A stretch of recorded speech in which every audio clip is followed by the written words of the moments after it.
स्वागत है आप सभी का गणित पंथी यूट्यूब चैनल में। आज अभी आपको जब वीडियो मिल रही है तो ये 22 तारीख है, मतलब कल 21 तारीख को यूपी में लेखपाल की परीक्षा हुई थी, जिसमें गणित के कुछ डीआई के 10 क्वेश्चन पूछे गए थे और हिंदी के 10 क्वेश्चन पूछे गए थे।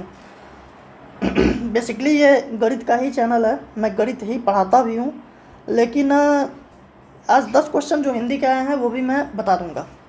हिंदी भी मेरी ठीक ठाक सी है, मतलब मैं हिंदी भी पढ़ा सकता हूँ, इसलिए वो जो 10 क्वेश्चन आए हैं उसके बारे में मैं आप लोगों को आंसर सहित थोड़ा थोड़ा एक्सप्लेनेशन भी दे दूँगा। तो चलिए मैथ से हम शुरू करते हैं। तो सबसे पहले एक डीआई आई हुई थी, जिसमें क्या बोला गया था, नीचे दिया गया पाई चार्ट भारत बॉन्ड्स के लिए प्राप्त अंशदान को दर्शाता है। चार्ट का ध्यानपूर्वक अध्ययन कीजिए और प्रश्नों के उत्तर दीजिए। ठीक है। भारत बॉन्ड निवेश विवरण, कुल अंशदान 100% है और ये अलग अलग मद हैं, आप देख सकते हैं। ठीक है, चलिए क्वेश्चन की तरफ चलते हैं। देखिए अब सवाल में क्या कह रहा है, यदि पब्लिक और पेंशन फंड के बीच योगदान राशि का अंतर 5000 करोड़ है। ठीक है, करोड़ को भूल जाइए, करोड़ का कोई मतलब है नहीं अभी। तो हम बात करते हैं 5000, किसकी बात कर रहा है, पब्लिक और पेंशन फंड के बीच योगदान राशि का अंतर। पब्लिक कौन सा है, ये, इसको बड़ा करके आप देखेंगे, पब्लिक और पेंशन फंड 32, इन दोनों का अंतर कितना है, तो आप बोलेंगे, इजीली बताएंगे आप, 14 है। ठीक है, तो 14, इस 14 की वैल्यू कितनी दी गई है, 14 मतलब परसेंट, 14%, इसकी वैल्यू दी गई है 5000 करोड़।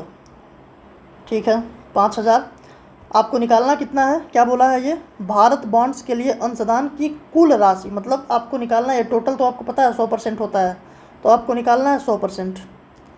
ठीक है, यानी कि 100 गुणे 5000 बट्टे 14, 100 को रहने दीजिए, 14 से काटिए इसको, 14 3 42, 8, 14 5 70, 10, 14 7 98, 2 दशमलव आ जाएगा, 14 51, 14 और फिर बचा 6, तो 14 चौक को कितना होता है, 56। अब यहाँ देखिए 100 है, 2 जीरो था, यहाँ पे 2 स्थान पे दशमलव है, तो राइट साइड खसक जाएगा गुणा करने पे। आपको पता है 10 मतलब 100 से गुणा करते हैं तो दशमलव, 10 100 जितने से गुणा करते हैं, जितना जीरो होता है उतना दशमलव दाएँ साइड खसकता है। तो क्या आ गया, 3 5 7 1 4, तो आपका उत्तर। ठीक है, बेहद आसान था।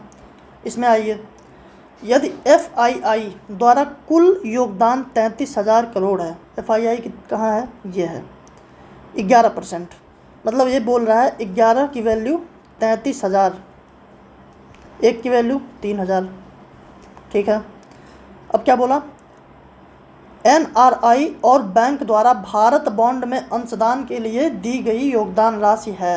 NRI कहाँ है, ये 33%, और भारत बॉन्ड नहीं, सॉरी, बैंक 4%, मतलब पूछ रहा है 37 की वैल्यू पूछी जा रही है आपसे। ठीक है, 1 की वैल्यू दी है, 37 की वैल्यू पूछी जा रही है, तो आप 37 गुणे 3 करेंगे, तो आपको पता है 3 त्रिक का 9 होता है और 7 त्रिक 21 होता है, मतलब 90 और 21 111, यही आपका आंसर है। वैसे भी आप जब देखें 3 से कट रहा है तो इसमें से एक ही वैल्यू थी जो 3 से कटती, लेकिन यहाँ 5वां ऑप्शन जो दिया है इसकी वजह से आप लगा लीजिए, बेहतर है, गुणा कर लीजिए। ठीक है, अगले क्वेश्चन पे आते हैं। यदि NRI द्वारा निवेश 8000 करोड़ है, NRI कौन सा है, फिर वही 33%, ये देखिए NRI 33%, ये बोला है NRI द्वारा निवेश 8000 करोड़ है। ठीक है, यानी कि 33 की वैल्यू 8000 करोड़। ठीक है, तो कंपनियों और FII द्वारा भारत बॉन्ड्स में संयुक्त निवेश है, तो कंपनी कहाँ है, 2% और FII 11%, मतलब वैल्यू कितनी किसकी चाहिए, 13 की चाहिए। ठीक है, तो 13 गुणे 8000 बट्टे 33। ठीक है, तो आप जीरो को तो ऐसे ही रहने दीजिए, 13 का 8 में गुणा करके 104 बना लीजिए इसको, बाकी ये जीरो आपका ऐसे पड़ा ही है, बट्टे 33। कट तो कुछ रहा नहीं है, 33 से डायरेक्ट काटिए इसको। 33 दिया 99 होता है, बचा 5 तो 50 हो जाएगा ये, तो 33 51 33 होता है। 17 हुआ यहाँ, तो 33 पच्चे 165 होता है। 5 हुआ यहाँ, फिर 33 51 33 होता है, फिर वही 17, तो 33 पच्चे दशमलव आ जाएगा, मतलब 3151.5 लगभग आ रहा है। तो इसके आसपास का एक ऑप्शन केवल यहाँ पे है ये। अब इन्होंने बोला हुआ था तो कंपनियों और एफआईआई द्वारा भारत बॉन्ड्स में संयुक्त निवेश है। देखिए अप्रॉक्सीमेट वगैरह कुछ भी नहीं बोला है, तो मेरे हिसाब से यहाँ पे आंसर उपर्युक्त में से कोई नहीं होना चाहिए। अगर ये लगभग बोला होता आपके पेपर में तब तो आप उसको लगा पाते, लेकिन जब एग्जैक्ट वैल्यू ये आ रही है तो उपर्युक्त में से कोई नहीं लगाना सूटेबल है आपके लिए, ठीक है। आगे बढ़ते हैं। यदि कुल निवेश 55,000 करोड़ है तो पेंशन फंड और पब्लिक द्वारा संयुक्त निवेश है। कुल निवेश 55,000 करोड़, कुल निवेश होता है 100 की वैल्यू है 55,000 करोड़, 55,000, एक की वैल्यू क्या आ गई 550। पूछा क्या है पेंशन फंड और पब्लिक। पेंशन फंड कहाँ है 32%, पब्लिक कहाँ है 18%, दोनों मिला के कितना हुआ 50%। 100 की वैल्यू 55,000 थी तो 50 की वैल्यू क्या होती, तो आपको पता है 27 दूनी 54, 27.5 दूनी 55, मतलब 27,500, ठीक है 27,500। 50 का 2 गुना 100 था तो 27,500, उसका आधा हो गया, यानी कि ये आपका आंसर हो गया। लास्ट क्वेश्चन देखिए। यदि कुल अंशदान 55,000 करोड़ है तो एनआरआई और पब्लिक द्वारा निवेशित राशि के बीच, फिर वही कुल अंशदान 55,000 करोड़, यानी कि एक की वैल्यू आपको पता चल गई 550 दिया हुआ है, ठीक है। निकालना क्या है, ये 1% की वैल्यू है 550, ये 100% की है, ठीक है। 2 जीरो हटाएंगे तो ये 1% की हो गई। 1% की वैल्यू कितनी है 550। बताना क्या है आपको, एनआरआई और पब्लिक द्वारा। एनआरआई 33%, ठीक है, देख पा रहे हैं आप। पब्लिक 18, 33 और 18 कितना होता है, 33 18 आप बोलेंगे 51 होता है, ठीक है। एक की वैल्यू 550 है तो 51 की वैल्यू 51 गुणे 550, ठीक है। अब यहाँ एक चीज़ तो पक्का हो गई कि ये 3 से भी कटना चाहिए, 11 से भी कटना चाहिए, तो आप इसको पहले देख लीजिए। 6 3 9 5, 11 से कट नहीं रहा है। 5 2 7, 6 4 10 नहीं कट रहा है। 8 5 13 और 2, तो 13 - 2 11, और 8 2 10 5 15, यानी 3 और 5 और 11 सबसे कट रहा है, तो आपका आंसर तो थर्ड हो जाएगा, ठीक है। ये भी 11 से नहीं कट रहा है, लेकिन फिर भी वही 5वां ऑप्शन आप लगा सकते हैं। उपयुक्त में से कोई नहीं का तो कोई चांस ही नहीं है यहाँ पे, ऐसा देख के लग ही रहा है। फिर भी आप मल्टीप्लाई कर सकते हैं। कैसे करते हैं, एक जीरो तो रहेगा ही, 5 1 9 5, ठीक है। अब 5 1 6 को जोड़ के 5 से गुणा कर लीजिए, 6 25 30, 0 लगा 3, ठीक है। कुछ गड़बड़ हुआ है, 1 सेकेंड रुकिए, फिर से पढ़ते हैं।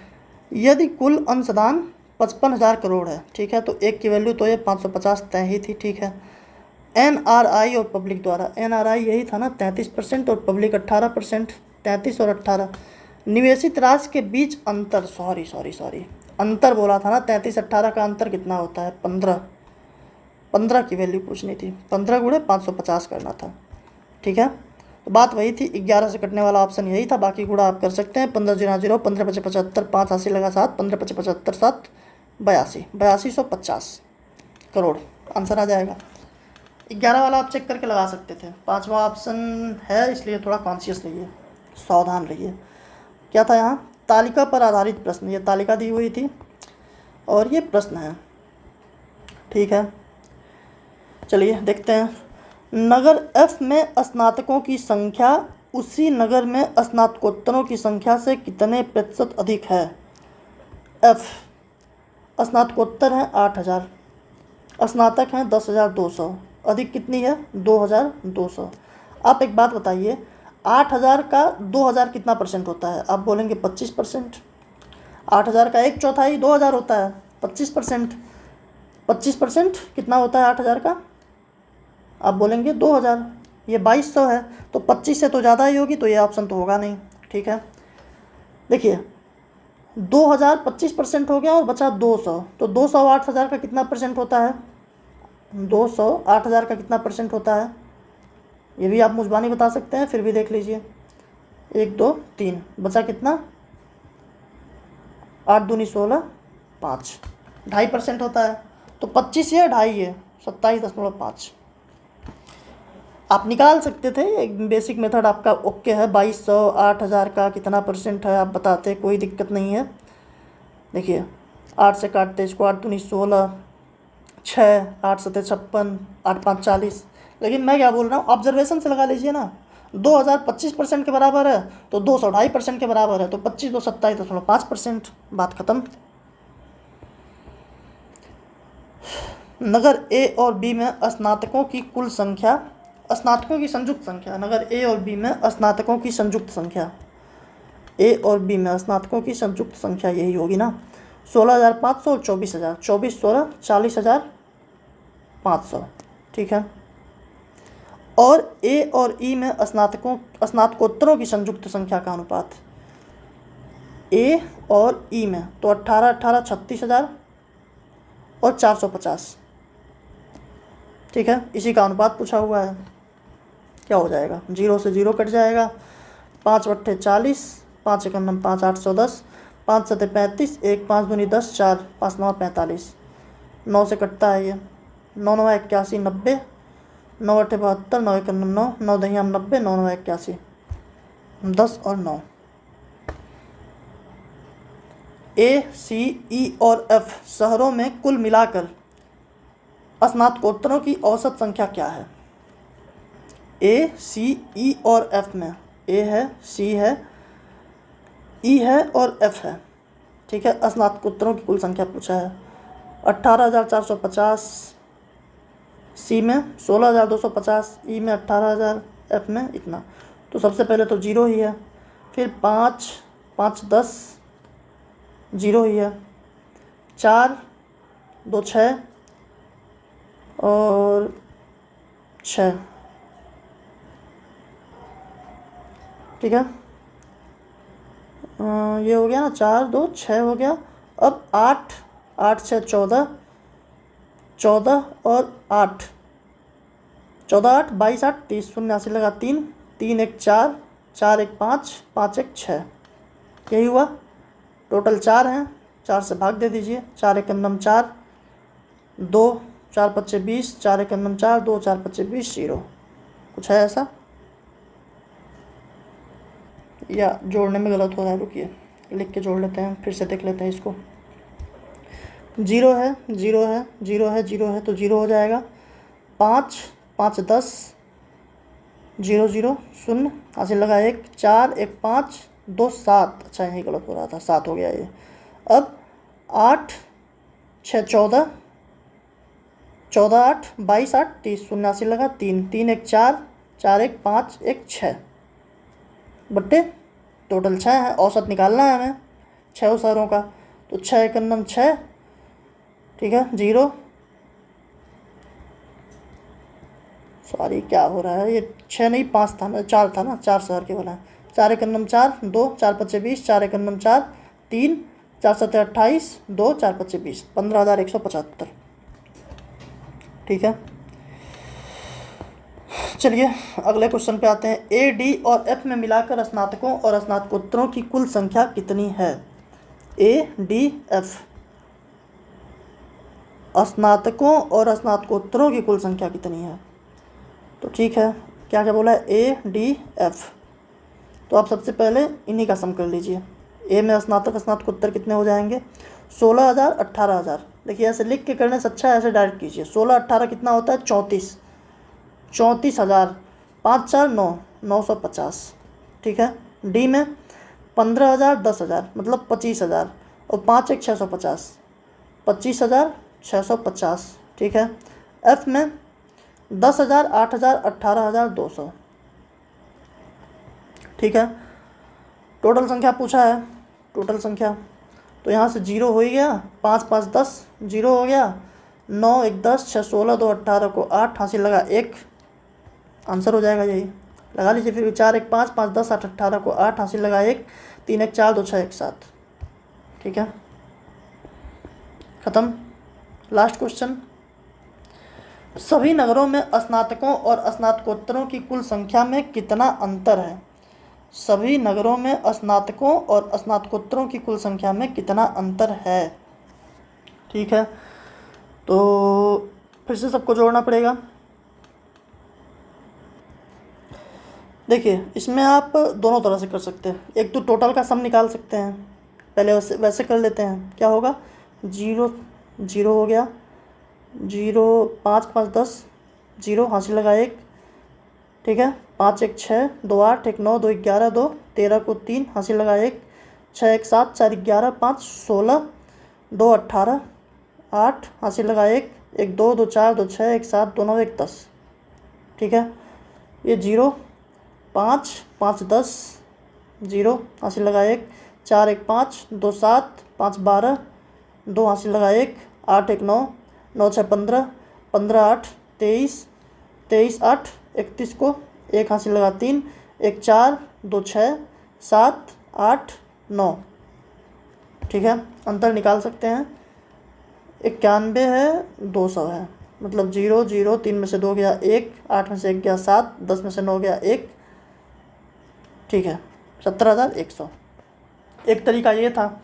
एक तरीका ऐसे था कि आप हमेशा इसमें से इसको माइनस करिए। देखिए, ये इसमें से इसमें माइनस होगा तो ये माइनस में ही आएगा। कितना आएगा, माइनस आप करेंगे तो 17, 1450 और 500 इधर था तो 1950। 24 में से 20 जाएगा तो 4000, ठीक है। 20,200 में से 16,250 जाएगा तो 17 3000, यहाँ 17 अगर इसको आप लीजिए तो 3,200 ये हो गया, और इसके पहले बचा था 750 और, तो 3,950, ठीक है। 17 3,200 और 750 और 3,950। फिर इसमें से घटाइए 11 4,150 और 500 ये, यानी कि 4,650। यहाँ पे 22,250 में से 18 4 सीधा आ गया 4,250, 18 4 22,000 होता है। और यहाँ पे आपको पता है आप निकाले थे 2200, ठीक है। प्लस वाले का पूरा जोड़ लीजिए, ये अलग माइनस है, बाकी सबका प्लस का जोड़िए। 0 5 यहाँ 15, 5 हासिल लगा 1, 9 1 10, 6 16, 2 18, 2 20, 0 हासिल लगा 2, 4 6, 3 9, 4 13, 4 17, 2 19, ये आ गया। इसमें से घटाना कितना है, 1950। 0 0, 10 में से 9 गया 1, 8 में से 1 गया 7 1। एक तरीका ये भी था अंतर निकालने का। तो मैथ तो निपट गई। अब हिंदी, मैं हिंदी का कोई टीचर विचर नहीं हूँ, लेकिन हिंदी मेरी ठीक ठाक है। मतलब मैंने अभी तक जो भी एग्ज़ाम्स कभी दिया है जहाँ हिंदी आई हुई है वहाँ मेरा प्रदर्शन हमेशा 100% ही रहा है, 90 to 100 के बीच में ही रहता है।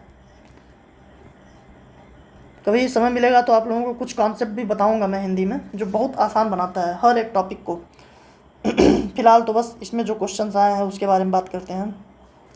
बहती गंगा में हाथ धोना, ठीक है। बहती गंगा में हाथ धोना मतलब गंगा बह रही है, हाथ धो लिए। भागीरथ महाराज गंगा को दलती पिलाए थे और अब सभी लोग हाथ धो रहे हैं, मतलब क्या हो रहा है, अवसर का लाभ उठा रहे हैं सब लोग, ठीक है। काफ़ी आसान था। अगला, किस वाक्य में निपात का प्रयोग हुआ है? तो निपात क्या होता है? निपात मतलब एक तरह से आप समझिए कि सहायक शब्द होते हैं, अव्यय जिनको बोलते हैं। अव्यय क्या होता है? जिसका रूप बदलता ना हो कभी। रूप किसके नहीं बदलते हैं? जैसे अगर बोला जाए कोई भी चीज़, जैसे हुआ हम बोल दें कि वह जाता है, फिर बोले वह जाती है। देखिए, जाता जाती ये बदल गया। अगर बोल दें वे, वह बदल गया। जाते यह बदल गया, हैं यह बदल गया। मतलब ये सब कुछ बदल जा रहा है, लेकिन अव्यय जो है वो बदलता नहीं है। ये एक अलग सवाल इस पे आता है, अव्यय क्या होता है। अभी तो आपसे निपात पूछा गया है, तो अव्यय का ही एक भाग होता है, अव्यय का ही एक प्रकार होता है निपात। अच्छा, निपात का क्या मतलब होता है? मतलब किसी शब्द के बाद लगा दिया जाए अगर, तो उसमें विशेष बल पैदा हो जाता है, एक सीमा पैदा हो जाती है। मतलब कैसे, देखिए यहाँ पे क्या है, मैं छुट्टी के दिन घर पर रहता हूँ। अगर मैं बोलूँ वह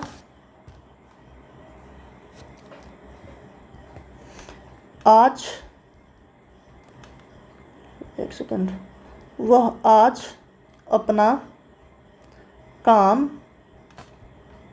पूरा करेगा। ठीक है, अब मैं जोड़ देना चाहता हूँ। मैं क्या बोलूँगा, वह आज ही अपना काम पूरा करेगा। ठीक है, तो अब यहाँ पे जो जोड़ देने का सेंस आया वो किस शब्द से आया है, ही, आज ही अपना काम करेगा। ठीक है, जैसे मैं बोल दूं कि वह आए तो सही। ठीक है, फिर बात करते हैं।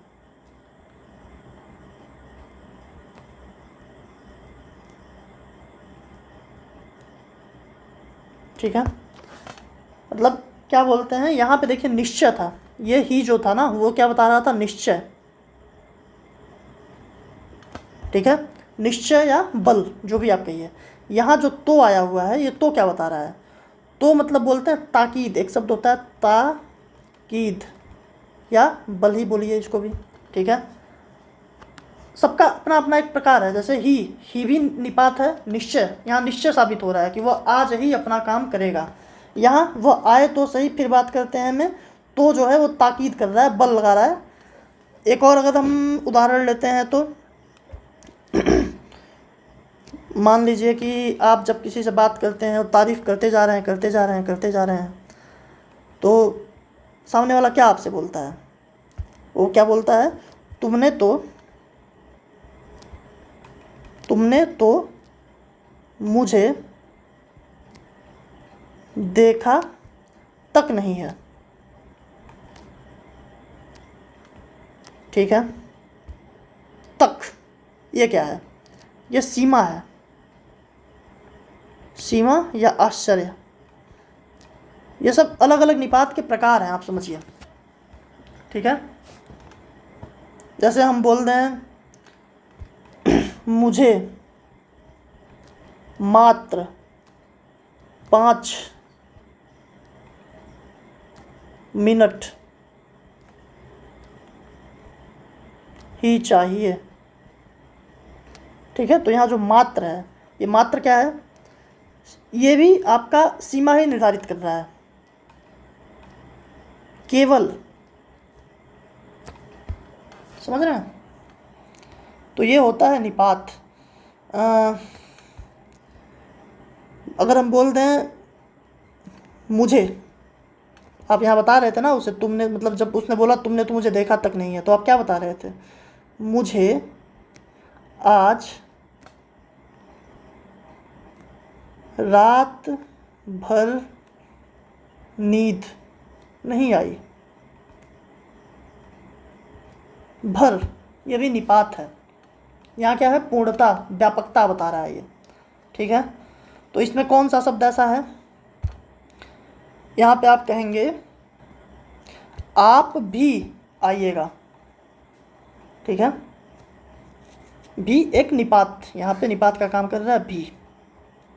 अगले सवाल में देखिए, निम्नलिखित वाक्यों में से अशुद्ध वाक्य का चयन कीजिए। अशुद्ध क्या है, 4 आदमी के बैठने की व्यवस्था करो। तो 4 आदमी, जब 4 लगाया तो आदमी तो अकेले हो नहीं सकता है, तो आदमियों, यहाँ बहुवचन होना चाहिए था। ठीक है, यानी अशुद्ध क्या था, यही था। अगले में आते हैं, निम्नलिखित वाक्यों में से शुद्ध वाक्य का चयन कीजिए। ठीक है, कोई डॉक्टर को बुला दो, मुझे कल जयपुर जाना है। ठीक है, अब इस वाक्य में कोई डॉक्टर को बुला दो, देखिए कोई अगर अलग से कहा जाता, डॉक्टर को बुला दो संबोधित किया जाता, तो वहाँ मैटर अलग था। लेकिन अब यहाँ पे सर्वनाम का एक बहुत महत्वपूर्ण नियम मतलब लागू होता है जैसे यहाँ पे क्या हो रहा है, जब हम बोलते हैं एक डॉक्टर को आप भूल जाइए, डॉक्टर को आप एक पल के लिए भूल जाइए। यहाँ पे बात, सेंटेंस कहने का मतलब क्या था, कोई को बुला दो। जब ये कारक आ जाता है ना बीच में, तो ये कोई को जो है ना, ये किसी को हो जाता है, किसी को बुला दो।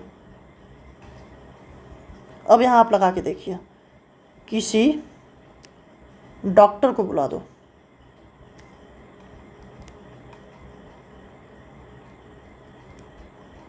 ये वाक्य सही होता, लेकिन यहाँ कोई डॉक्टर को बुला दो, कोई के बाद अगर कॉमा लगता या फिर हाइफन लगता, कुछ भी अगर यहाँ पे निशान चिन्ह आता, मतलब एक कन्वर्सेशन, अगर ये वार्ता के रूप में अगर ये सेंटेंस दिया जाता तो वहाँ पे सही होने की संभावना है, लेकिन एक सिंपल सेंटेंस दिया गया है, कतई नहीं हो सकता है।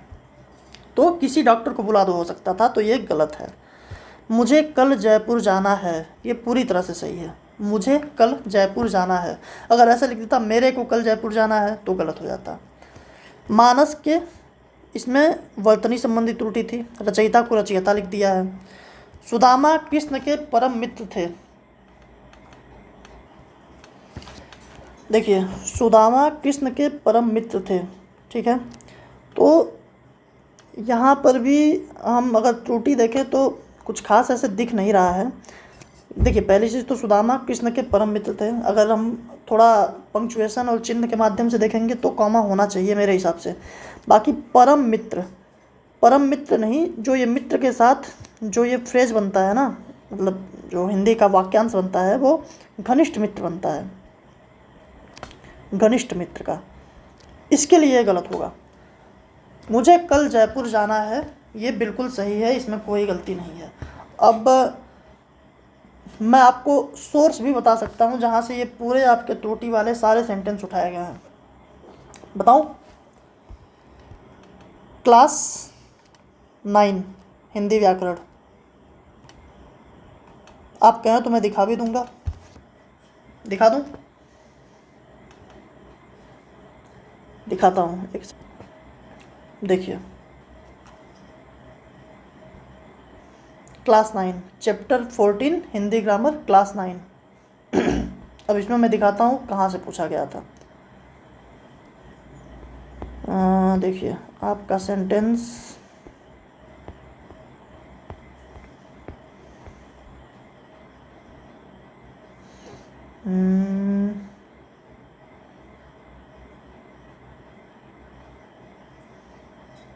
देखिए ये तो तुलसी वाला एक और सेंटेंस तुलसी के ऊपर भी है। बाकी देखिए, मैंने कल जयपुर जाना है, ठीक है, ये जो आप देख रहे हैं। एक सेकेंड, मैं राइटिंग अनेबल करता हूँ इसमें, हाँ अभी दिखा सकता हूँ। अरे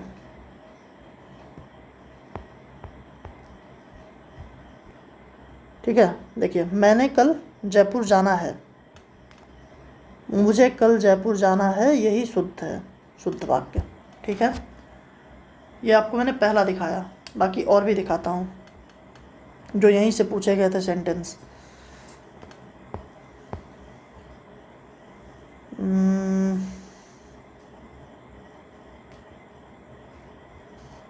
एक देखिए मिलता जुलता यहाँ पे दिया गया है, सुदामा पक्के कृष्ण के मित्र थे, सुदामा कृष्ण के पक्के मित्र थे, तो ऐसा तो अपना नहीं पूछा गया था, खैर। और बाकी रचयिता वाला भी मैंने यहीं कहीं देखा था। मानस के रचयिता तुलसीदास हैं, मानस के रचयिता तुलसीदास हैं, ठीक है। तो मैं इसलिए आपको दिखा रहा हूँ ये कितना इम्पॉर्टेंट होता है 9th 10th, मतलब एनसीईआरटी में कम से कम क्लास 5 से लेकर के क्लास 10 तक की एनसीईआरटी हिंदी पढ़ना कितना इम्पॉर्टेंट होता है, ठीक है। इसमें बहुत कुछ दिया हुआ है, इस पूरी बुक में बहुत कुछ दिया हुआ है, आपने पहले भी देखा। तो ठीक है, बस यही बताना था, बाकी चलते हैं पेपर की तरफ, ठीक है। 4 हो गया था, 5वां देखते हैं। नरेश धीरे धीरे बोलता है, इंग्लिश में हम जब बात करते हैं ना, धीरे धीरे, स्लोली स्लोली, तो जब एल वाई आता है ना तो एडवर्ब ऑफ मैनर बन जाता है। मतलब मैं पूरी हिंदी को इंग्लिश से ही जोड़ के पढ़ता हूँ, उससे काफ़ी आसानी मुझे होती भी है। बाकी देखिए यहाँ पे हिंदी में इसको क्या बोलते हैं, मतलब मैंने आपको बोला ना एडवर्ब ऑफ मैनर। मैनर मतलब क्या होता है, तौर तरीका, रीति। तो ये धीरे धीरे हिंदी में भी वही होता है, रीतिवाचक। ठीक है, रीतिवाचक क्रिया विशेषण, एडवर्ब मतलब क्रिया विशेषण।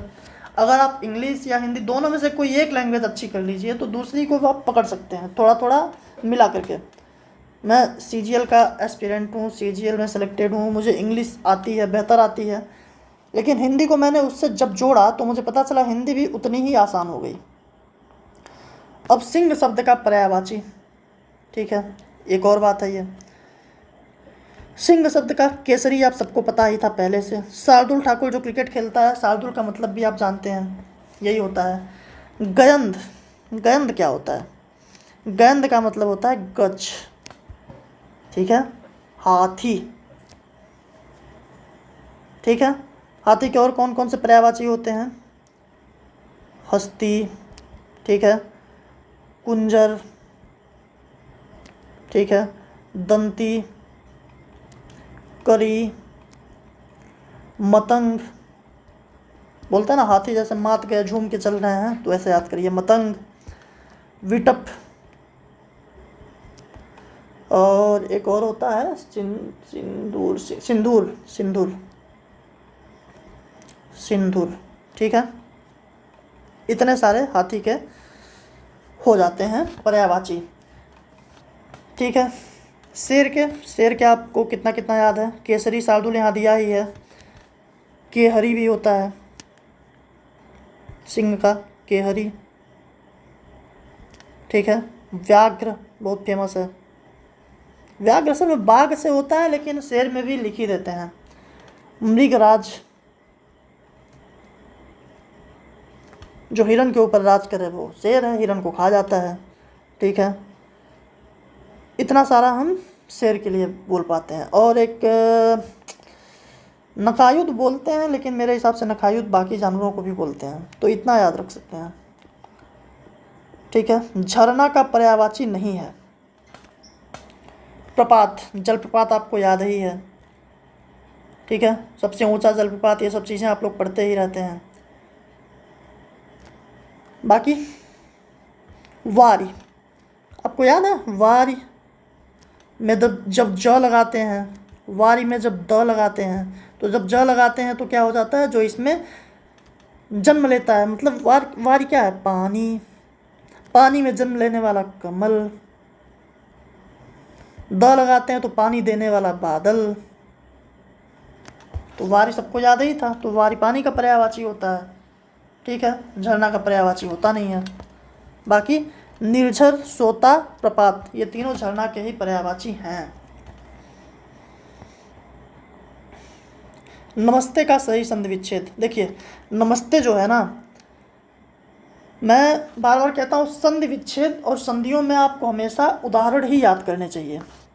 ठीक है, नमस्ते, नमस्ते में ये विसर्ग संधि का उदाहरण होता है। विसर्ग संधि, जब विसर्ग संधि के बाद, ठीक है, तो या थ आता है इसके बाद, तो वह आधा स में बदल जाता है, या फिर ऐसे लिख लीजिए, इसमें वो बदल जाता है। ठीक है, तो नमस्ते, नमः प्लस ते, ये जो है आधा स में बदल जाएगा तो नमस्ते हो जाएगा, ख़त्म, आसान था।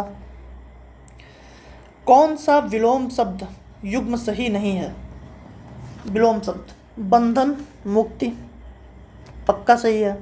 जटिल, सरल, पक्का सही है। ठीक है, गौरव, लाघव, गौरव मतलब होता है गर्व करने वाला, लाघव मतलब छोटा। ठीक है, उसके बाद उपकार, अनुचित, छोड़ दीजिए। अनुचित का तो आपको सीधे सीधे पता है, उचित का उल्टा होता है, उचित अनुचित होता है। आपका ये आंसर हो जाएगा। ठीक है। अध्यात्म शब्द का सही संधि विच्छेद क्या है? अधि प्लस आत्म,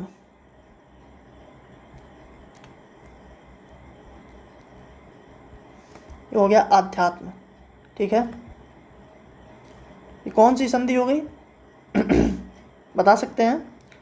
यड़ स्वर संधि।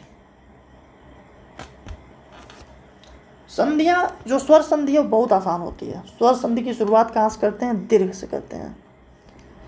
ठीक है, दीर्घ का मतलब जो वो हम बताते हैं क्या क्या होता है एग्जाम्पल में। दीर्घ संधि में सबसे पहले हम क्या पढ़ते हैं? दीर्घ। दीर्घ मतलब क्या होता है? बड़ा। इसका जो शाब्दिक अर्थ होता है बड़ा। ठीक है, तो जहाँ पे बड़ा या बड़ी बीच में दिखाई देती है, मतलब क्या मात्राएं वहाँ पे होती है स्वर संधि। जैसे उदाहरण के लिए आप क्या क्या कह सकते हैं? आप बता सकते हैं परम प्लस अर्थ बराबर परमार्थ। देखिए यहाँ पे म बड़ा है। ठीक है, विद्या प्लस आलय क्या हो गया? विद्यालय। देखिए बड़ा आ गया यहाँ पे भी। ठीक है, फिर वृद्धि, सॉरी, दीर्घ के बाद आपको हमेशा पढ़ना चाहिए गुण संधि। गुण संधि में क्या होता है? गुण। सबके अंदर एक गुण होना चाहिए। क्या? एक गुण। मिठास होनी चाहिए सबके अंदर, मतलब आपका बिहेवियर अच्छा होना चाहिए, कोई एक अच्छाई होनी चाहिए। सबके अंदर एक गुण होता है। तो एक मतलब एक मात्रा। वो एक मात्रा कैसे भी दिख सकती है, ओ वाली भी दिख सकती है, ए वाली भी दिख सकती है, या चुरकी वाली भी दिख सकती है, री वाली भी। ठीक है, जैसे नर प्लस इंद्र, नरेंद्र। पहचानने के लिए कैसे आता है? आप देखिए, अगर सूर्योदय, एक चुरकी दिखाई दे रही है आपको, यानी क्या हुआ होगा? ये देखिए एक चुरकी ये दिखाई दे रही है, ये दिखाई दे रही है। आप इसको कंसीडर कीजिए, सूर्य प्लस उदय, सूर्योदय।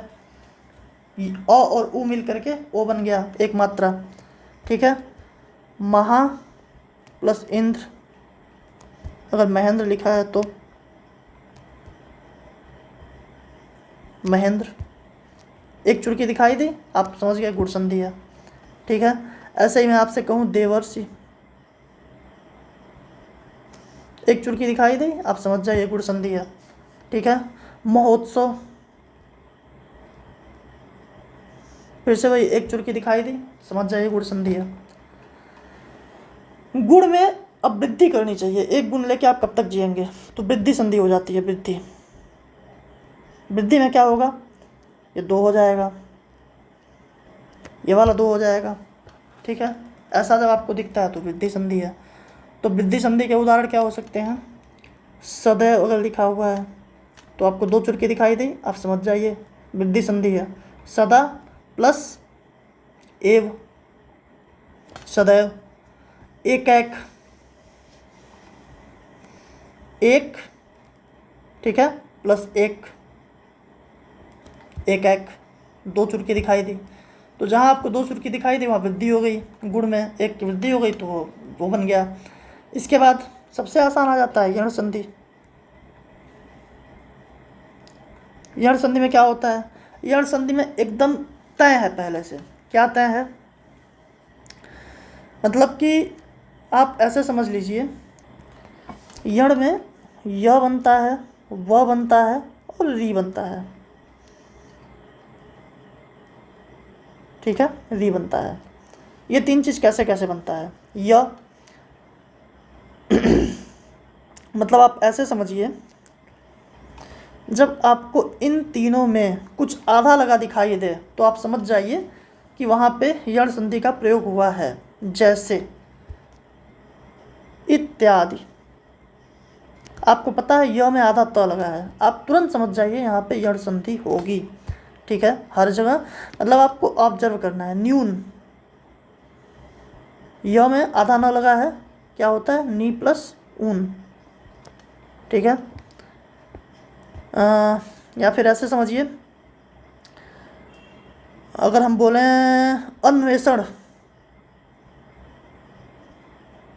देखिए वो में आधा न लगा है, यहाँ भी समझ लीजिए वही बात हो रही है, अन प्लस ऐसण।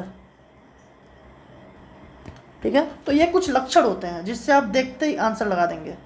तो यहाँ पे आध्यात्म था तो आपको दिख रहा था, य में आधा ध लगा है। ठीक है, तो यण संधि तो ये पक्का हो गई, बाकी आपको बताना था। तो ये क्या बनता है ये देखिए, अब ये भी बता देता हूँ कैसे कैसे बनता है। यह कैसे बनता है, यह में जब ई या ई के बाद कोई और स्वर आ जाए। वह कैसे बनता है, जब ऊ और ऊ के बाद कोई और स्वर आ जाए। यहाँ पे देखिए, ई के बाद स्वर आया है, ई के बाद स्वर आया है, यहाँ देखिए अधिधन अध्यात्म है, तो ऐसे ही गलत हो गया अध्यात्म में। ई के बाद स्वर आया है, क्योंकि यह बनाना है तो यहाँ बन रहा है, यहाँ पे ई है नहीं, यहाँ पे ई है नहीं, तो ये दोनों ऐसे ही नहीं होते। तो ये लक्षण था जो आपको जानना था। तो उम्मीद है अभी सारे क्वेश्चन हो गए हिंदी और गणित के। तो कैसा लगा आपको सेशन, और ख़ास करके मेरी हिंदी कैसी लगी, वो आपको कितना कारगर हो सकती है और ये तरीका आप कितना अपना पाएंगे, आप कमेंट बॉक्स में ज़रूर बताइए। बाकी ठीक है, मिलते हैं ऐसे ही फिर अगली क्लास में। Thank you.